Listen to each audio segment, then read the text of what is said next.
മെസ്സിയുടെ ഫ്രീക്ക് കണ്ടാൽ ശരീരം ആകെ ഒരു കുളിരാണ്. ആ പന്ത് മഴവില്ല് പോലെ വളഞ്ഞ് നെറ്റിലേക്ക് പതിക്കും. ഇത് കണ്ടാൽ ഒരു ക്ലാസിക് മൂവി കണ്ട സുഖം.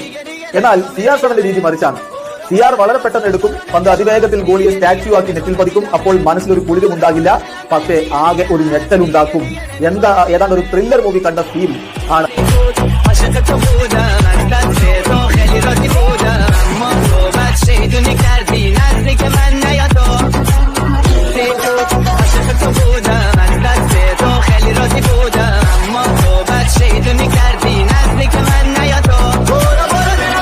മെസ്സിയുടെ ഫ്രീക്ക് കണ്ടാൽ ശരീരം ആകെ ഒരു കുളിരാണ്. ആ പന്ത് മഴവില്ല് പോലെ വളഞ്ഞ് നെറ്റിലേക്ക് പതിക്കും. ഇത് കണ്ടാൽ ഒരു ക്ലാസിക് മൂവി കണ്ട സുഖം.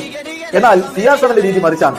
CR വളരെ പെട്ടെന്ന് എടുക്കും, പന്ത് അതിവേഗത്തിൽ ഗോളിയെ സ്റ്റാച്യു ആക്കി നെറ്റിൽ പതിക്കും. അപ്പോൾ മനസ്സിലൊരു കുളിരും ഉണ്ടാകില്ല, പക്ഷേ ആകെ ഒരു ഞെട്ടലുണ്ടാക്കും. ഏതാണ്ട് ഒരു ത്രില്ലർ മൂവി കണ്ട ഫീൽ ആണ്.